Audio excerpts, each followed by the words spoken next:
बोलना तो क्या भी बड़ी मेहनत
हेलो खूब खूब धन्यवाद भाई सरस मजानो अहिया कार्यक्रम घणा बाळकोए कर्यो हवे देशभक्ति गीत धोरण 4 અને 5 ધોરણ 4 અને 5 દેશભક્તિ ગીત ભાઈ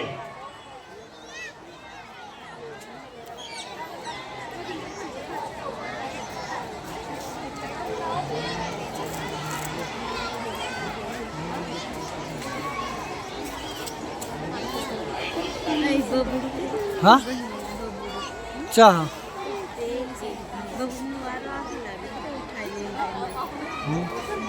अब वाड़ो છે કું તો અવાજ વાળો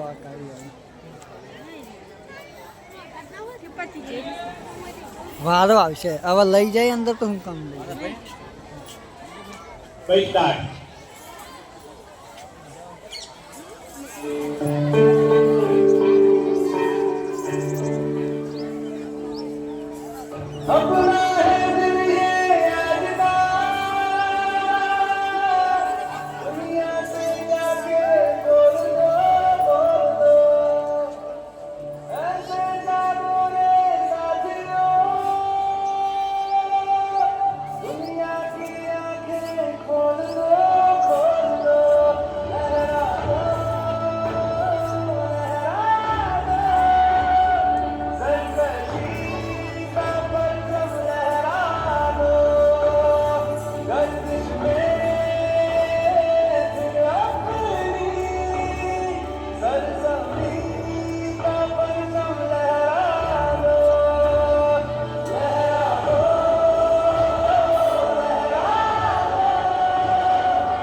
ખૂબ ખૂબ ધન્યવાદ. સરસ મજાનું અહીંયા દેશભક્તિ ગીત અહીંયા રજૂ કર્યું. દરેકને ખૂબ ખૂબ ધન્યવાદ મિત્રો. હવે આગળનો પ્રોગ્રામ છે લાલો નાટકભાઈ. હજુ 3-4 પ્રોગ્રામ બાકી છે. શાંતિ જાળવજો. આપણા બાળકોએ અહીંયા ઉત્સાહભેર ભાગ લીધો છે. સરસ મજાની તૈયારી પણ કરેલી છે મિત્રો. હવે લાલો નાટક ધોરણ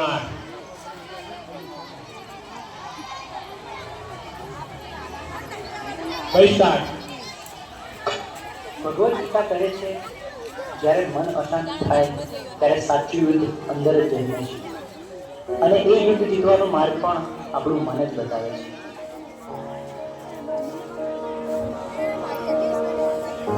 ચલો છોકરાઓ, આજે ચેપ્ટર 6 ની આપણે ટેસ્ટ કરીશું, બરોબર? ટેસ્ટ પેપર સ્ટાર્ટ કરી બધી બધા. સાહેબ મેં પ્રયત્ન તો બહુ કર્યો પણ જેટલું વાંચું છું એટલું ભૂલાઈ જવાય છે. મારું ધ્યાન બેસતું જ નથી.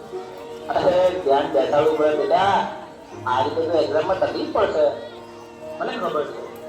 પણ સાહેબ તમે જેટલું કહો છો યાદ રાખ, થોડું બની જાય. પણ મને અંદરથી એવું લાગે છે કે હું કંઈ જ નહીં કરી શકું. અરે શાંતિ રાખ, થોડો શ્વાસ લે, પાણી પી, બધું ઠીક થઈ જશે. આટલી બધી ચિંતા ના કરીશું. ના સાહેબ, બધું હાથમાંથી નીકળી રહ્યું છે. મને સમજાતું નથી મારી જોડે શું થઈ રહ્યું છે.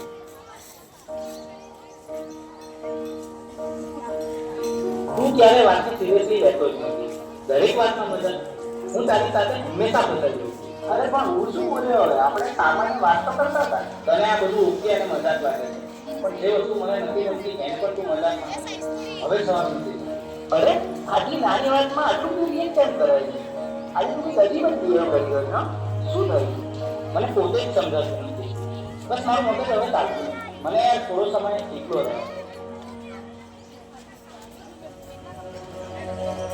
બેટા સ્કૂલમાંથી આવી ગયો? ખાવાનું રેડી છો? ચાલ પહેલા ખાઈ લે, પછી હું એડમિશન કરી લઈ. બસ એ વિચારનું બોલમાં દરેક વાતમાં તમે ભણવાનું કેમ વાત કરી? એના સિવાય બીજી કઈ વાત જ નથી હોતી તમારી પાસે. અરે એમાં હું ખોટું શું બોલી?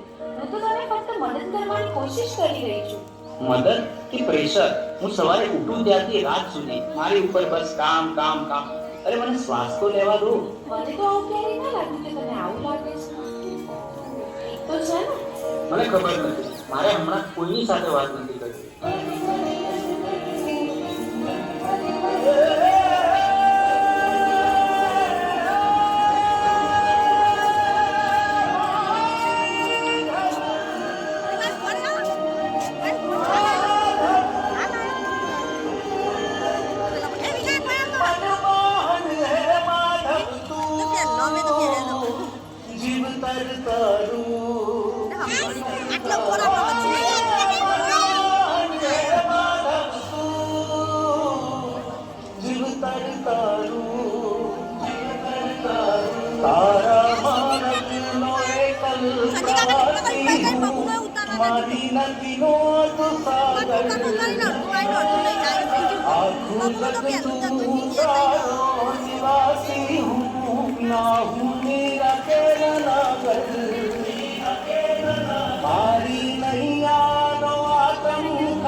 હવે તો એવું લાગે છે કે કોઈ મદદ કરવાની નથી. ભગવાન પણ નહીં. આ બધું હું એકલો જ ભોગવી રહ્યો છું અને અંદરથી પણ તૂટી રહ્યો છું.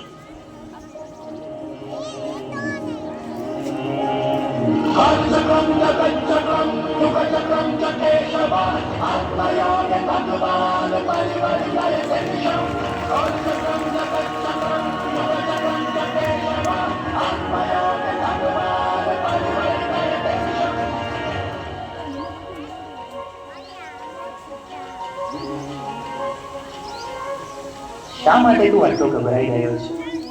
તારી સામે કોઈ દુશ્મન થોડી છે. તું માત્ર તારા મનથી થાકી ગયો છે. મને ખબર નથી હું શું કરું. મારી સાથે દર વખતે ખોટું કેમ થઈ રહ્યું છે? તારી સાથે ખોટું નથી થઈ રહ્યું. તું પરિસ્થિતિઓને ખોટી રીતે જોઈ રહ્યો છે. તું સમસ્યાઓથી ઘેરાયો નથી, તું જવાબદારીથી ભાગી રહ્યો છે. તો હું આ બધામાંથી બહાર કેવી રીતે આવું? 3 વસ્તુઓ જીવનમાં હંમેશા યાદ રાખજે. સત્ય બોલ, ભલે મુશ્કેલ લાગે. ધીરજ રાખ, કારણ કે ડર હંમેશા છેલ્લે ભાગી જશે. પોતાને દોષ ના દે. બદલાવ લાવવા તું પૂરતો છે. તારા અંદર જે પ્રકાશ છે એને જાગૃત કર. બાકી બધું પોતે જ ઠીક થવા લાગશે.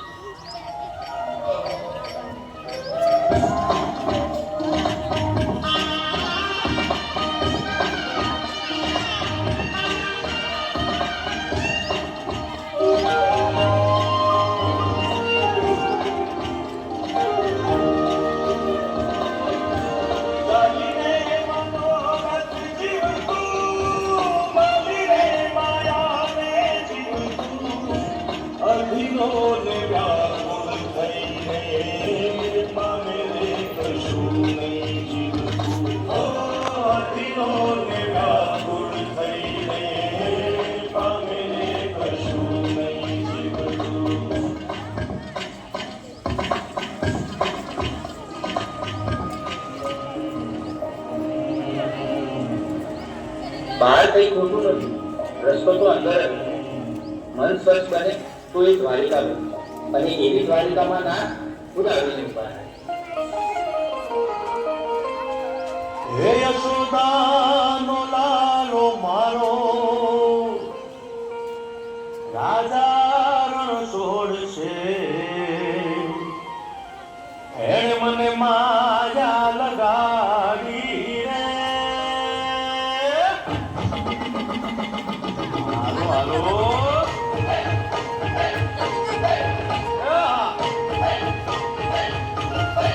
બાબુ વિડીયો ઉતારે તો પગનો ઉતારો અને હરખો ઉતારવા જ નહીં દીધો ને એટલે ચેતના માસીને અમે કહી નાખીએ. તો 100 રૂપિયા મળશે.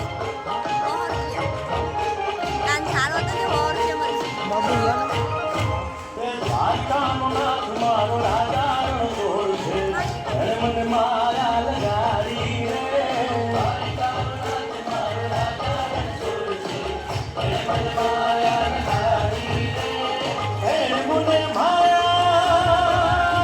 આ કૃષ્ણ બનેલી શિલ્પાબેનનો છોકરો ચાલ રોટલી બનાવી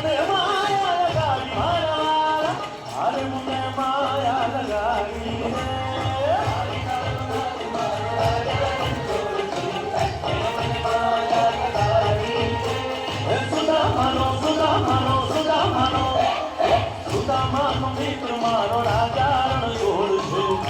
મને માયા લગાડી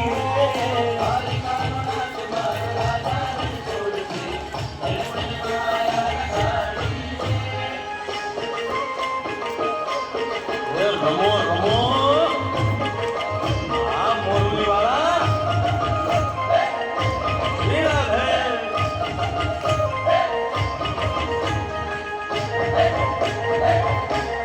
ભાઈ ભાઈ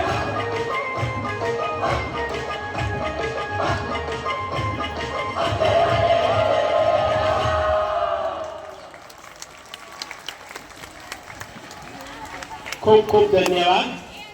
હવે આપણને ભેટ મળેલ છે તેવા સર્વે દાતાઓના નામ હું અહીંયા બોલી જાઉં ભાઈ.